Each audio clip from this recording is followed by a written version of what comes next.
Friends, welcome to Razia talks. నేను మీ రజియా. ఈరోజు మనం ఇంట్లో రెస్టారెంట్ స్టైల్లో సూపర్ టేస్టీగా ఉండే పన్నీర్ టిక్కా ఎలా తయారు చేసుకోవాలో చూపించబోతున్నాను. దీన్ని 200 గ్రామ్స్ తీసుకున్నాను. ఇలా స్మాల్ పీసెస్గా కట్ చేసుకుని ఒక బౌల్లో తీసుకున్నాను. ఇందులోకి మ్యారినేట్ చేసుకోవడానికి ఫస్ట్ రుచికి సరిపడా సాల్ట్ తీసుకోవాలి. తర్వాత 2 స్పూన్ల కారం పొడి తీసుకోవాలి. తర్వాత చిటికెడు పసుపు వేసుకోవాలి.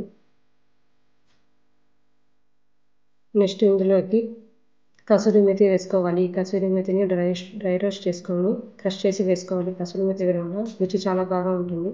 తర్వాత ఇందులోకి 1/2 టీ స్పూన్ గరం మసాలా వేసుకోవాలి. Next hot oil 2 table spoons వేసుకోవాలి.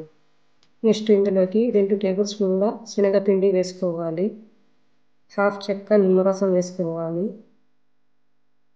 తర్వాత 2 టేబుల్ స్పూన్ల చిక్కటి పెరుగు వేసుకోవాలి.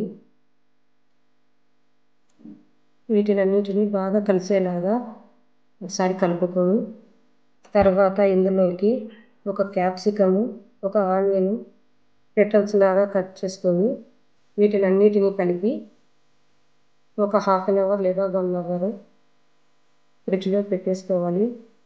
వీటన్నిటిని మసాలాలు బాగా కట్టేసుకొని బాగా రుచిగా ఉంటుంది.